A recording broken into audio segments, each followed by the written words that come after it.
All right. 45. Looks like Tom Duncan. Sounds like, must be a duck.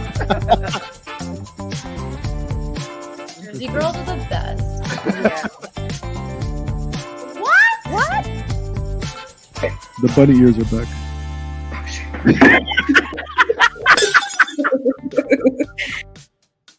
Everybody, welcome back to another edition of Laugh, Learn, and Eat the podcast. And we are kicking off a new series on this episode, and I'm kind of excited. I'm kind of nervous. I'm kind of open-minded. But I think the panel that I've assembled for this series is going to be totally cool. So this series is called Leadership Matters, because obviously leadership is always going to matter no matter what economy we're in.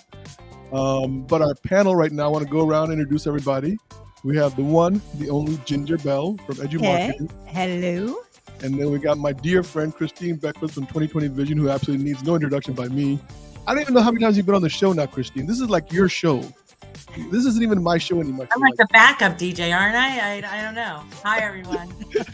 And then we have the guy that I knew could handle a all-woman panel, Joe Panebianco, because of his childhood. I know that he's totally cool with the CEO of AnyMac. Joe, how are you?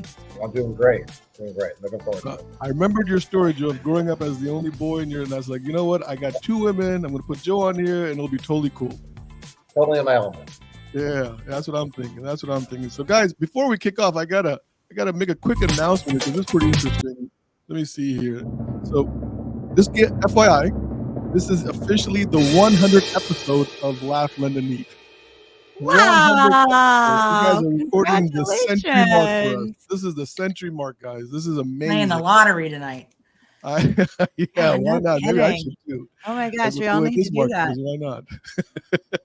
But it's interesting because I started this show off, kind of like on a whatever. Christine, you and I were actually doing the first episode, and here we are 100 episodes later, and it's crazy. Just to kind of look back and all the people I've had a chance to meet, and that's kind of what was the impetus of leadership. Because I've got a chance to talk to a lot of people, and we all talk about things that are relevant, things that are important. We did an episode last year on leadership with a couple other guys that I thought was really cool. I just want to kind of deep dive into this, and kind of find out more like what is leadership, why it's so important, types of leadership. So if you could all just briefly just share a little bit about your journey into leadership, So the evolution, and I know I'm asking such a big question for such a small time, right? So I apologize for that, but Joe, we're going to kick it off with you because you're the only guy on the panel. So you get first dibs at this shot, brother. Wow. Okay. So the question is what exactly? So just a little brief, like how you got into leadership. What happened? Like you woke up one day and you were the CEO of AnyMac. Like, whoa, hang on here. What happened? There's a long path as it is with everyone. I did not wake up one day and say, hey, I got a great idea. Let's start a mortgage company, right? I think 99% of the people in this industry found their way here somehow. And they should be grateful for it. It's a great industry, although somehow you need to be led here. So, my path started just like anyone else's. I started in a different profession as sort of a grunt, and you work your way up. And the harder you work, oddly enough, the more opportunity you seem to find. And then, if you forget how much smarter everyone else is around you, or how much, more people have relative to you, and you just focus on, the job at hand, good leaders above you recognize that, and then they're willing to take you under their wing and mentor you if you're lucky enough. And then eventually you learn the lessons and you're given opportunities. I say with each opportunity, you have to remember how you got there in the first place, not forget the people that are now maybe reporting to you. And eventually it just happens. I'd say in my experience, everyone gets an opportunity to make that one leap, right? And you just have to trust yourself to do it. And you also have to understand that you're never going to be ready to do it. You just have to go into it with a very open mind and say, whatever challenges come my way, I'm going to take an open-minded, heartfelt approach to it and go for it. Did you want to be a leader, though, Joe? Let me back up one step. Did you want to be a leader before you became the CEO of AnyMac? No, I don't think I necessarily wanted to be a leader. Everyone's got their own individual personal goals. And when you're young, anyone who tells you what they want, what they really want, they don't really know, right? You have this perception of the life you want to live, maybe. And now today's generation, the younger generation, unfortunately, they have the perception of what's out there on social media of how life should look, right? What meals you should be eating, where you should be traveling. But the reality of it is, 25, 30 years ago, I knew that I just wanted I wanted to have a better life than my grandparents who helped me raise me, and my parents. And, and that was through college at first, and higher degrees. Then you just kept working your way through. And, I kind of always thought that I'd wind up somewhere better than I was, but I really would be lying if I said I had a specific path or anything like that prior to that. Ginger, what about you? I mean, brief synopsis of your leadership journey. Yeah. So, I think people always think of leadership in terms of work on owning a business or running a business or, being in that position. And on that point, for me, I think what I think of when I think of leadership, being a leader, was I was a manager for a company called Rocky Mountain Bank Card System. It was a company that the very first ATM in Washington, D.C.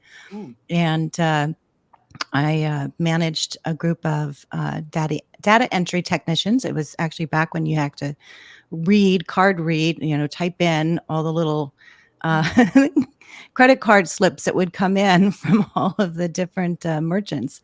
And we were having a lot of transposition errors. There was a lot of errors that were happening because a lot of the team that we had were from Vietnam and Cambodia. And at the time, this was back in the 80s. I'm going to date myself. And so nobody could figure out how to solve the problem. There were several other managers in here. And so I took and I think that was the real term at the time, leadership role, to say, how can we solve this problem? So we started really looking at where were the errors coming from. And we figured out the reason that we were having the errors is because a lot of our workers were trained in their language and how they read. They read from right to left instead of left to right. And so we were having transposition errors. And so it was the very first course I've ever created, which was the first of thousands since then. And I created a number skills course. And so what I did is I developed the course, and over a period of time, we would actually get them in a room.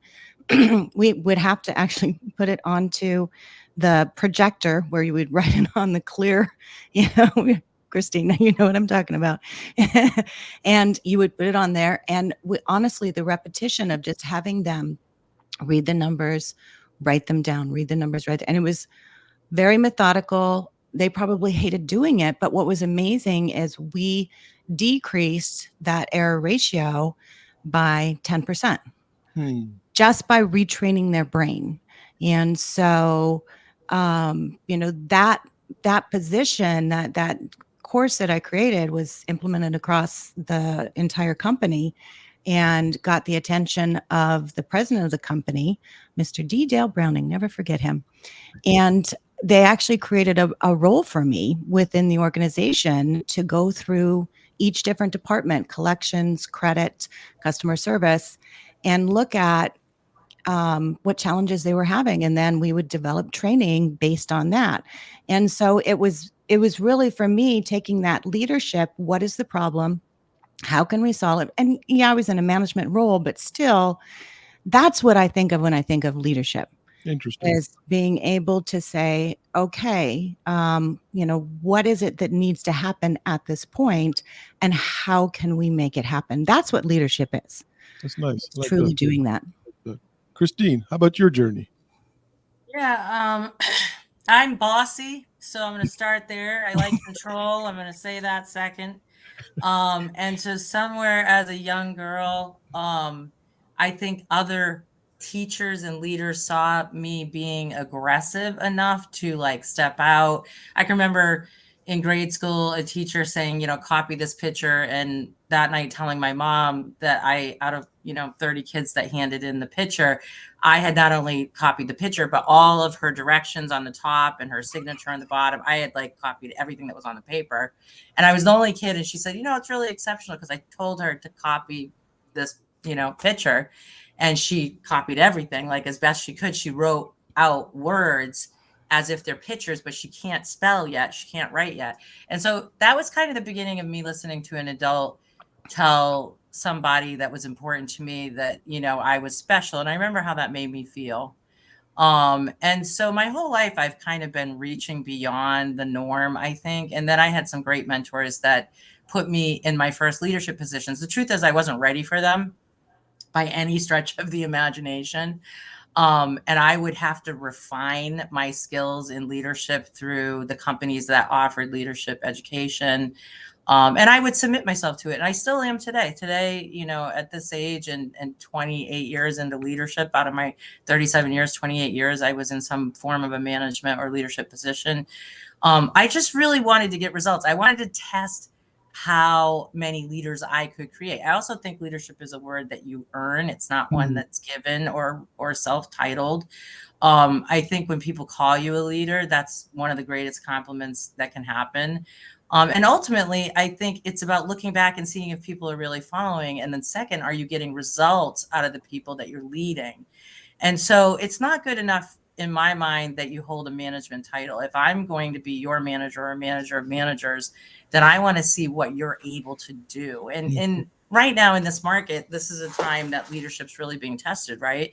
Because it isn't about how good you can do when it's feasting. It's what are the messages that you need to give in the locker room every single day when you're on the third year of hard days that are going to make that group run out of that locker room and fight another day.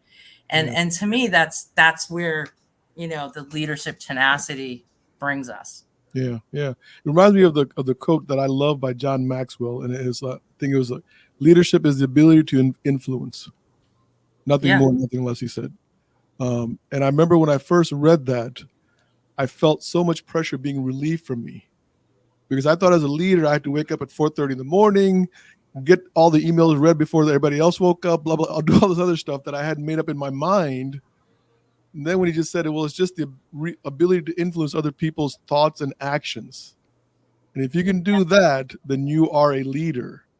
And I was like, it's a responsibility too, right? Yeah. So if you're going to take a role, it's a responsibility. And not everybody people love being out in front, but when it gets hard or it gets tough or there's things that need to be done that are tough, I think sometimes, that's where people divide in that leadership realm. Yeah. So speaking of that, I mean, let's go back to Ginger. I mean, when there are obstacles as that come about, market challenges, HR issues, compliance issues, legal issues. I mean, these are all things that as a leader, you're going to be battling if you're running a company or no matter the size of the company. But do those challenges make a leader? In other words, are the way they respond, back to Christine's word responsibility, and then our mutual friend Jay Duran always says the ability to respond, right? So the way we respond as leaders, does that define us as the challenges come up? Yeah, one way or another, it's going to define you for sure. I think the challenges we face always make us better leaders, I think, if we choose to do so. And so I think a lot of the challenges is, it goes back to leading by example. So, how are you acting? How are you responding? It's like people are always looking. It's like if you're on an airplane and there's turbulence, I always look at the flight attendants, because if they're not reacting, then it's like, hey, this is okay. Now, if they look a little panicked, maybe I'm going to, have a response that's maybe a little bit different. Yeah. So being that leader is leading by example. So what are you doing? How are you handling that? And then also, I think part of it in going through those challenges is looking to other leaders and not being afraid. And Christine, you said that, looking to learning, looking to others, creating those groups where you can have those conversations and say, as a leader, I need to grow. Where do I need to grow? So as the challenges come up, okay, where are you lacking that you need to develop? And, getting coaching, Christine, the coaching that you do is so critical, because as leaders, we also need to learn from other leaders. So I think that's a lot of it, especially when we have challenges. Yeah. Joe, I saw you speak so many times when we first started through the changes. And, I've told you this so many times. I mean, you're my favorite person to listen to, because you are so informative. You're very factual. You're very confident. And I, when I listen to you, I see that. And I don't just see it, I don't just hear it, but I feel it. So I think that is the leadership, when someone can feel it. That's good. Well, Joe, that's to that point, by the way, every time I don't get 7 hours of sleep, I think of you. I'm not joking. I shoot, it happened again. I got 6.5. Now I can't look Joe in the eyes. Because they're closed, probably. So I've learned so much. I second Ginger in that. True leadership is something I've been fortunate in all of my career to have been led by some of the most incredible leaders. I've had some bad leaders, but not predominantly great leaders. And one of the reasons that, coming out of 2007 and ending up with a Joe Panebianco leading was why I had another 12-year run in the same spot. The greatest thing, Annie Mac has, that I can tell when people are asking me, what was it like? And what are they like? And I just say, look at their track record for tenure.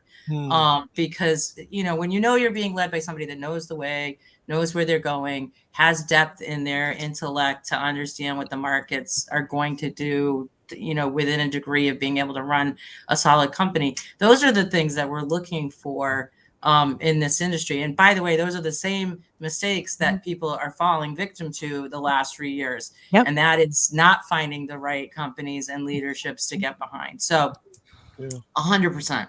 So Joe, let's come back to you. Greatest obstacles, that could be plural, by the way, right? So I want to make sure we understand that, because it's not always just one obstacle, but the greatest obstacles that you faced that kind of defined you as a leader. Can you, I know I'm asking questions that we haven't rehearsed, so. So, I'm in the mortgage business, so every day is the greatest obstacle. Maybe I'll turn that question a little bit around, just sort of comment on some of the things that, on how you get through those obstacles, right? Irrespective of what they are. So, both Ginger and Christine made excellent points. First I would say, Ginger, when you refer to,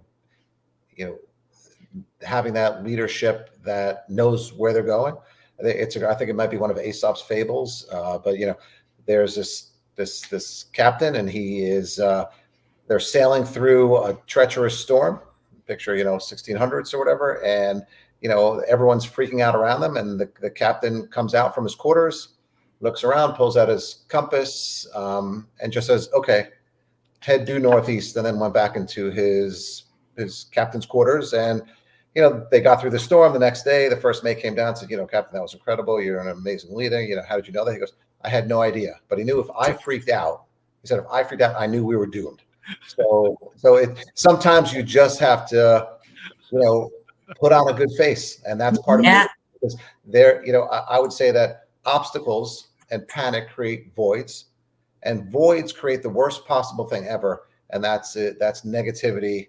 That's doubt, because it takes an ounce of effort to push over a positive person. It takes a ton of effort to pick up a negative person. Right? Wow. So very difficult. Wow. The other things I would say about leadership is, there's different forms of leadership. There's leadership in vision, right? You think of, the leaders, the people that are really good thinkers, but they're not doers, right? And then the second level would be executors. The woman or man that can go in and orchestrate departments and divisions and get people, as you'd say, get that influence throughout the organization.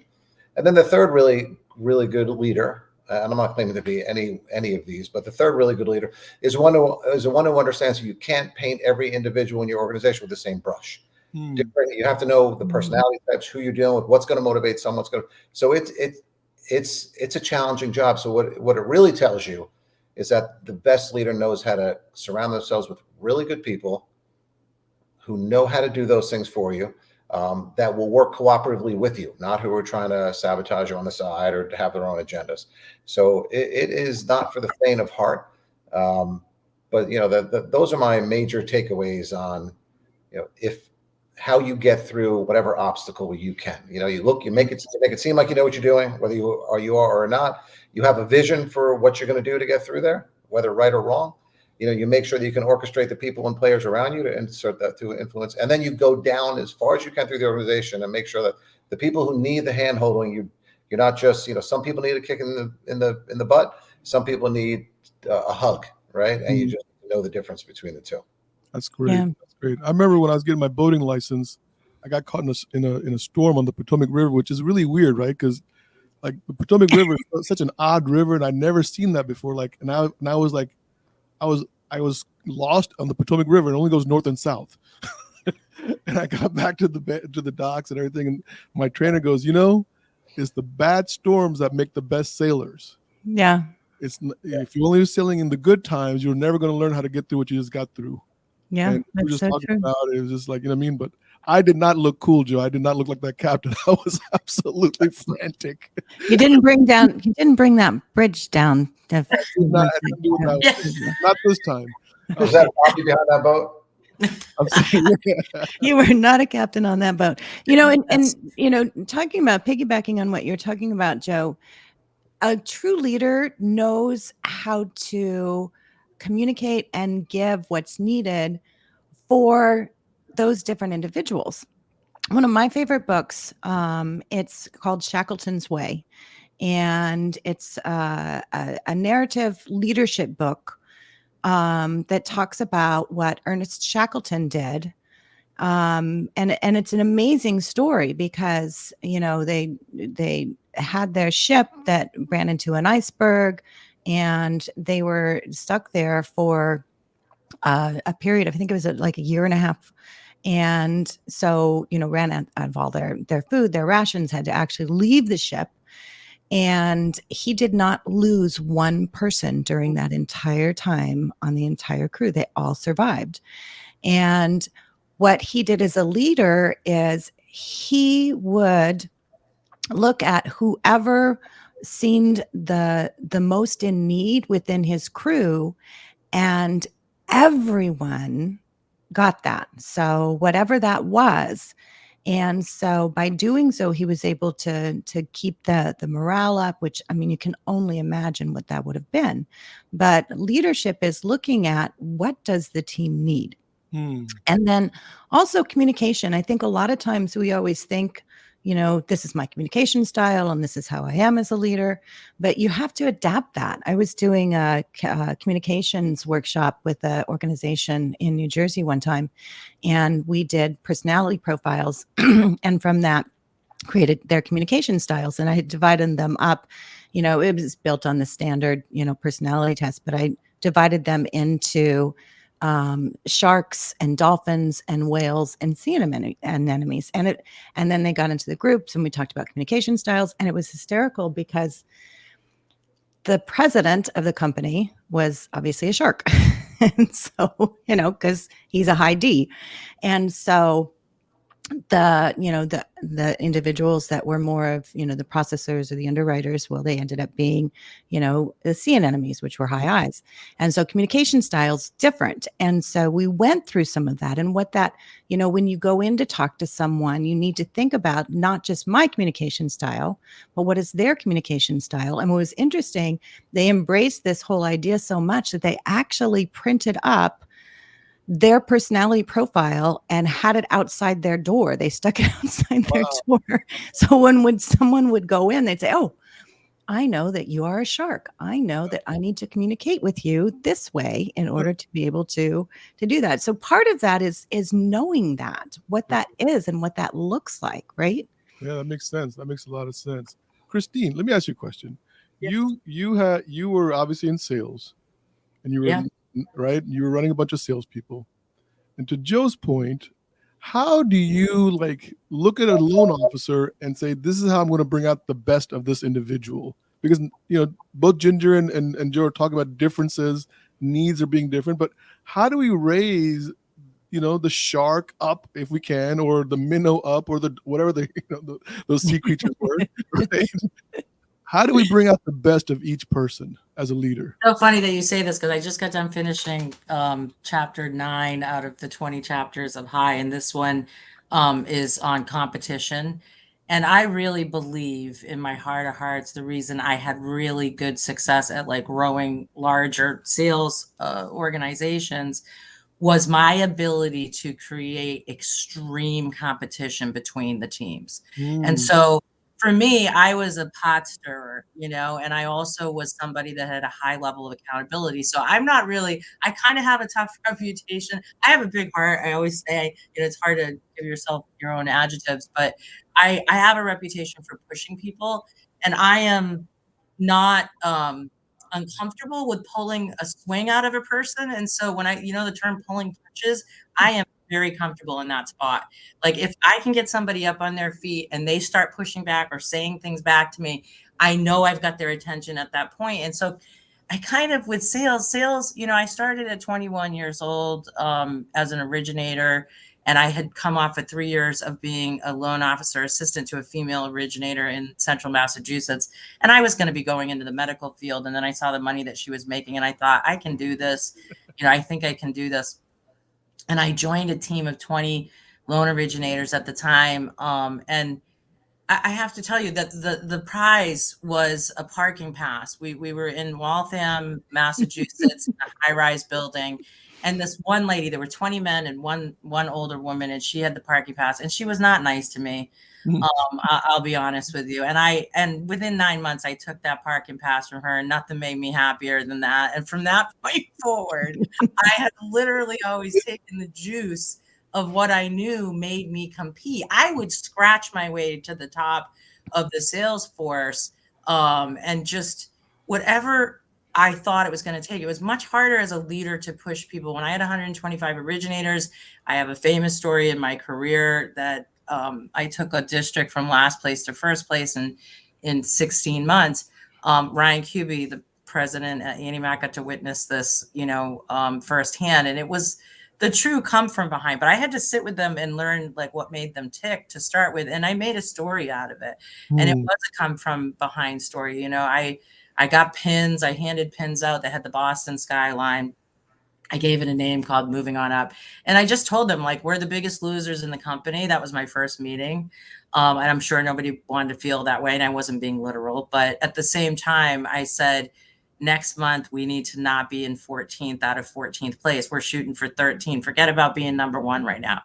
And so as the momentum would crawl up, I would say when we got into the average spot, it got really hard. It's hard to come from behind and then get to some place where you're doing well on a consistent basis to try to create excellence. And for me to bear witness in my career, to watch it was something to see. Because what started happening is people started coming to work and they would forget their pin. We were wearing the pins to remind ourselves to do our absolute individual best. And they started coming to my office and saying, boss, I forgot my pin. And so I had extra pins and I would hand them out. And I began to realize like this meant something to them. When we got within reach of the top, we had like 60 days left. We couldn't even believe we had a shot at the number one position. And I want to tell you, we worked Saturdays and Sundays. And not because I said we had to, people were asking for overtime. Wow. And so when you see those types of stories, and you need one of those. So the name of this chapter is No One Hit Wonder, because when I did that, I asked myself for the next 20 years, could I do it again? Could I do it again? And I just wanted to always try to do that again. I'm still trying to do that with 2020 vision, which is, accelerate in that area. So long answer, but it's competition, getting the greatest out of loan officers because they don't pay attention. They have attention deficit. If you don't have high accountability, they're not going to go there. If they don't have a desire to earn something greater or have a greater prize than just income. Many of them are happy at $75,000 a year.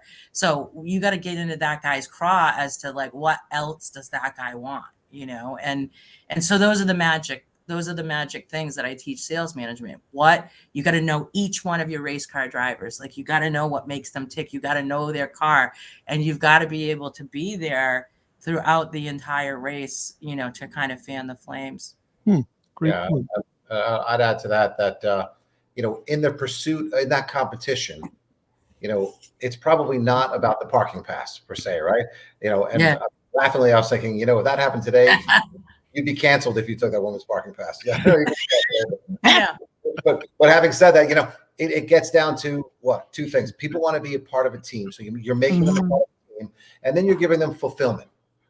Right. It's a fulfillment of that. You look at some of these, I don't want to get too far down this path, but you look at some of these people who, unfortunately, these famous people, Robin Williams, maybe Anthony Bourdain, some of these folk that had everything they wanted, but they ended their lives. Right. And at the end of the day, it turns out they just weren't fulfilled. Right. So it's not the parking pass. It's not the paycheck. It's, Christine making them feel as though they're part of something bigger than themselves. And it's an incredibly fulfilling experience. Yeah. And that purpose to make them to be a part of it. I mean, I love that story. I can't wait to read the chapter of that. But having that purpose collectively where they're not on their own. And I think that's so important. We work, no matter what position you're in, you work as an individual. But to be able to be collective and to give them that, I mean, that's the leadership, is being able to have them be a part of that, and to not just say, yeah, okay, whatever, I'll wear the pen, but believe in the pen. And I think that's it. It's the belief and the capability. Yeah. We are now in the golden moment of this podcast. By the way, I've done 100 of these episodes, probably more than 100 right now with other shows. This is like, anybody who's listening, rewind back about 10 minutes and start over again. Seriously, dude. We just this is the golden. Yeah. If you want to be a good leader, go back 10 minutes and re-listen to what we just talked about. This was incredible for me.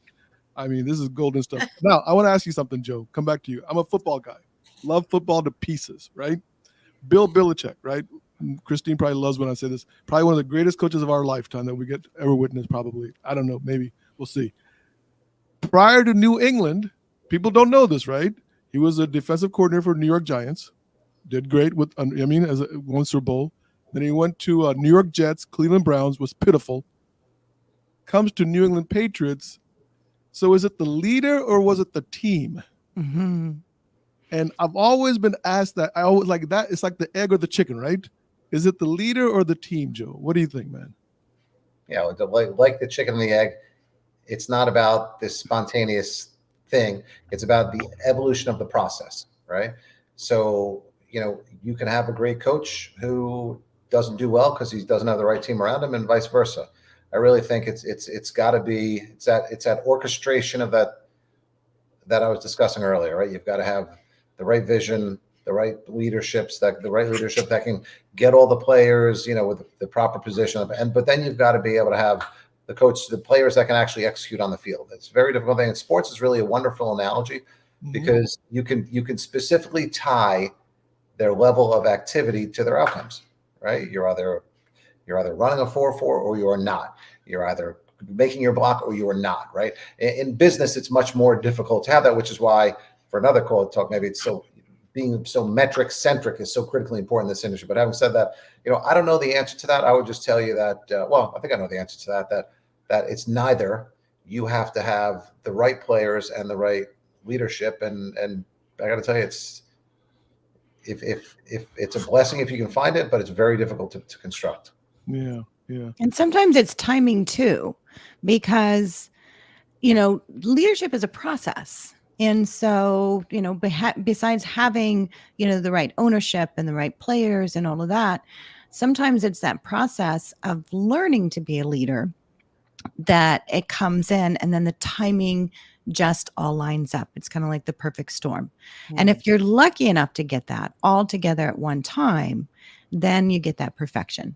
But a lot of it too is consistency. So, having that consistency, relearning, retrying, not being afraid to try. I think one of the things we often don't talk about in leadership is it's okay to have failures. It is okay to have failures. I had a boss one time. I was a recruiter, and I was recruiting for a position for a client that was an ad agency. And we ended up the whole thing didn't go through. It totally unraveled. And I was new, I was learning, and I walked into her and I was terrified because she was a tough boss. And I thought, oh my God, I'm going to get raked over the coals. Am I ready for this? And I go in and told her what had happened. She says, what did you learn? And I told her what I'd learned. And she goes, okay, great. She goes, listen, I expect for you to make mistakes. If you're not making mistakes, you're not taking enough risk. And that's okay. Wow. And sometimes we're hard on ourselves and we think, oh my God, and I've made a mistake. And it's like, you have to the lessons you learn in leadership, and then what you do from those lessons, and not just trying times. You can have mistakes that you make in great times too. But the leadership is, acknowledging and then shifting. The workshop I did for you, Fobby, the first thing I said was shift hard, shift fast. Mm-hmm. And as a leader, you have to be prepared to do that. Yeah. Christine, let me come to you real quick. Ginger just said something that's really critical for me. Yeah. Good times and bad times, right? Mistakes happen in good times and bad times. In my opinion, I think they happen more in good times because it feels like some leaders go on autopilot. Whereas on bad times, you have to be more cognizant of what's going on. Look at the compass, look at the clouds, look at the wind, right? All that stuff. But if you got smooth sailing, you're just kind of kicking back and you don't know you're about to hit that rock. Yeah. So how do you dive into that for a second? Like good leadership, bad leadership, hard times, bad times? I definitely think when the stakes are higher and momentum is greater, and the complexity of the problem is greater, you're firing on all cylinders. I definitely see right now people are doing less. And so, I, as a coach for sales, am saying you are going to be as great as your activity level is. And so, I try to keep my own activity level really, really high.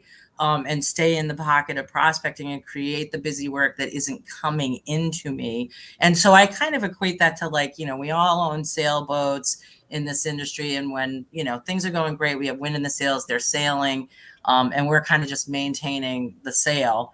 And now we're kind of rowing the sailboat, right? Mm-hmm. I mean, and it's hard, but it conjures people wanting to kind of just sit there and float because it seems too hard for them. And if you show me the guy that's gaining the inches every day rowing his boat and he consistently does that, he ends up miles ahead of the other guy that's quitting. And so I use that analogy to kind of say, look, this is a contact sport. This year, I don't love traveling anymore. And I've been sending a lot of other people to do that. And this year I decided to do something like 24 speaking engagements. And for me, that's crazy. At my age, I'll say for 1 and 2, it's a lot. But I know it's a contact sport and it's going to take a greater funnel of activity. So yes, I definitely think sometimes we have things fall apart. We forget things because we slow down and our senses and our alertness and our awareness, kind of slows with it. And so you need to be surrounded by people that are really raising the bar of accountability. Teams should be working on future projects and growth. This is a great time for looking at the restructure, pulling away processes that are no longer functional, refining things. I mean, we're going to get wind again, right? And so if you neglect your sailboat during this downtime, you're going to wish that you had been polishing and doing all the things, thinking about what it was like when we were in the storm last time. What did we need? What are we going to need in the future? And so I'm kind of trying to create that atmosphere and operational effect myself in leadership. So it's a really poignant point.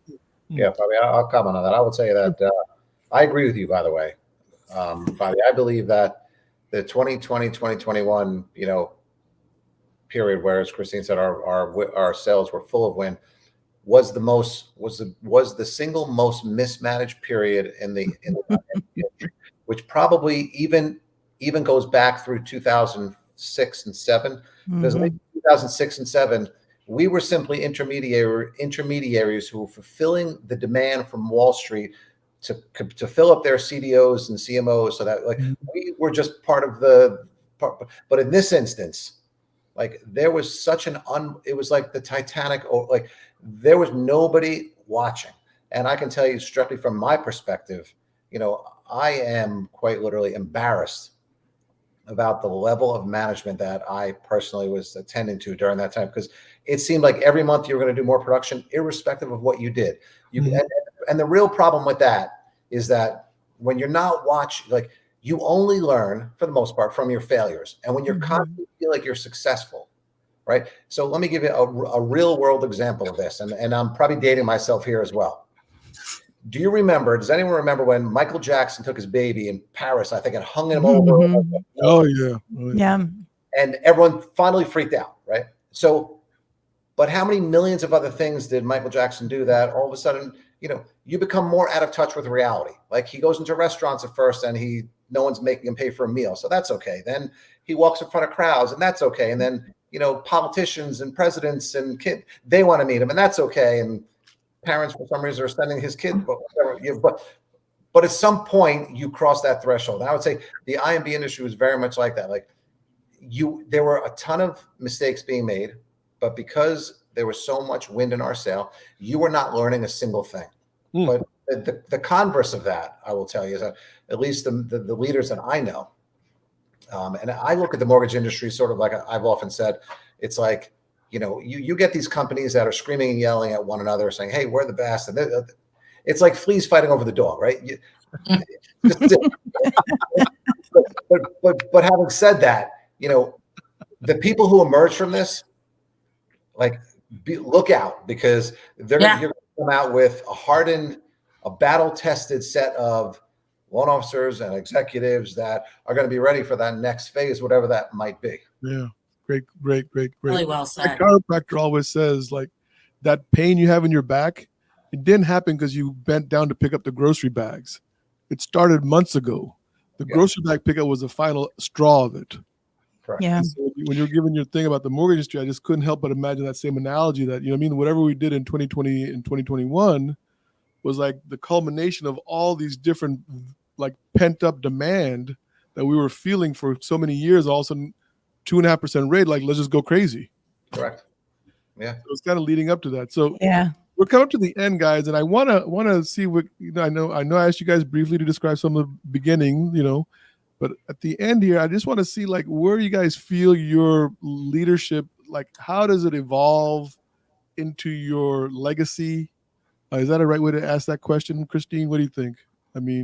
Yeah, I hope mine is remembered. I hope I leave the mortgage industry different than I found it when I came in. I hope that my, work will continue in the leaders I've created behind me and the lessons that I've given. And so that's all you ever hope in life, right? Is that your life is purpose filled and that you've made an impact. I had a great individual in my life that died young that I grew up with. And when he was 26, he died of AIDS during the heights of the AIDS, situation or crisis.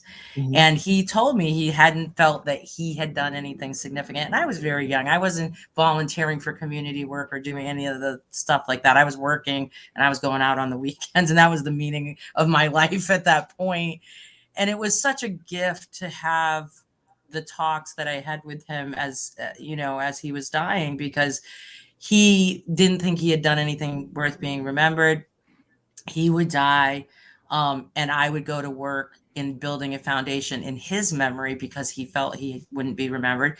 I went on to do 3 massive art shows in the Boston area that raised enough money to give 21 years of scholarships away at our high school in his memory. And then the Boston College put a plaque in his name, in his memory there. And it began my philanthropic work. And in a weird way, the irony of the story is that in helping him be remembered, which his family absolutely loved, And he had 4 brothers that would, go on to become Army guys, lifelong Army guys. And they cherished that I did this for him. And so it's just helped me live a different life. I always say, I feel like I've lived 3 or 4 lives. I've really made every second count. Joe he's always paid me the nicest compliment, because he always say your 5 is somebody else's 10, with my drive. And I think I have that story to credit for that, because I just really feel like I try to make good use every single day of what I'm doing. Yeah. Joe, you want to take a stab at that question? Legacy in relation to the industry?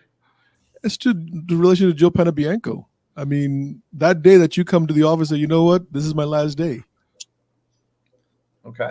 So, how I've always looked at, if you haven't read 7 Habits of Highly Effective People by Stephen Covey, I'd really challenge you to do it. Probably most people have by the nods of the head. But, there's this eulogy exercise that I've done multiple times. I actually do it once a year, that I really encourage you guys to do it if you're interested. You list the people in your lives, whether that be, so there are stakeholders in your life. In our world, it could be anywhere from your investors to warehouse line providers. And there's people in your life, you guys, for example, then there's your family, right? And you do this. What would you want those people to say about you if you were a ghost in the back of the room listening to them, right? I found that to be very guiding. So I don't know that there's a specific legacy. If I could put context around it, I would say, if I'm doing things right, and during that eulogy, those people who would stand up at work, even borrowers who maybe you've helped, or your family, they would say the things you want them to say. And each individual's legacy is going to be a little bit different. That's sort of my take on it. So every day I have this it's called a masterpiece day template. It's a journal, and you go through it, and it's mostly about the stuff you screwed up, right? What should you have done? What could you have done? What can you do better, right? And that's how I think. I don't know what my specific legacy is, other than just to I have a really good friend who says, better to burn out than fade away, right? And that's what I would say. Yeah, like that. Ginger, we say the best for last. Come on. Well, I don't know about that. I think echoing everything as far as, what Christine and Joe have said, as far as, 7 habits, 100%, just, figuring out what that is, because your legacy, you what you leave and what you mean and what's your purpose and why you're here and all of that, what you think it is and what somebody else thinks it is and what they got from you can be completely different. And so, for me, I have my business legacy, which I'm so happy I'm at the point now in my career that I am able to help others who are at their point of their legacy and wanting to pass on. I always sign in my book, always pass on what you have learned. And that's, something I truly believe in. So I'm at a point now where I'm helping a lot of people who are going through succession planning with their business and setting that up, and then writing books, passing on what they're learning. And so for me, that's very fulfilling as far as a legacy. But personally, when I look at my son and his friends, and when I see them, doing a lot of the things that I know they've learned from us along the way, that is part of the leadership on a personal level that means honestly more to me than anything that I can get out of business. So as far as building that, you have to figure out what that is for you. And then sometimes that may not be your legacy. Sometimes you've had that touch on that one person that it meant something to them that you didn't even know. Yeah. I think it's so wonderful to hear all you guys define all that, in such a nice way, because I think so often we don't look at the end when we're in the middle. And it's important to think about that, because that day is going to come for all of us, whether we like it or not. And toward that end, I'll leave you with this, Bobby. It's never too late. Never too late, right? I would say the best example of that I can think of off the top of my head is Alfred Nobel, right? The creator of dynamite, the most destructive thing in the world, but people now know him for the Nobel Peace Prize, right? So he gave all for that. So a legacy of maybe not so great in the beginning, or maybe so great depending on your perspective, and then forever a legacy of peace prizes. So, all right, guys. Well, listen. Thank you all for being the very first panel of Leadership Matters. I want to make sure we let our viewers know that Christine has a new book coming out, a date to be announced in November. Right? It's going to be called High, Selling is a Drug. So we're looking forward to that. It's going to be very, very promising. I keep hearing tidbits about it. So little tidbits that I do here is pretty promising. And congratulations, Jagger, for graduating tomorrow. Yes. I know that's a Thank big you. thing. I know. I don't want to include that. So And excited. congratulations, Ginger. I know your son is celebrating a birthday either today or Yeah, my son turns 30 tomorrow. tomorrow. Yeah. So, Wow. Joe, you haven't Happy shared anything birthday. personal on Facebook, so I don't know anything about you personally, so I'm sorry. That's okay. Okay. That is intended. So, but with that, guys, thank you so much for being on the first panel of Leadership Matters, and we're going to get out of here, okay? Thank you, Paul. 45. Looks like Todd Duncan. Sounds like, must be a duck. Jersey girls are the best. Yeah. What? The bunny ears are back.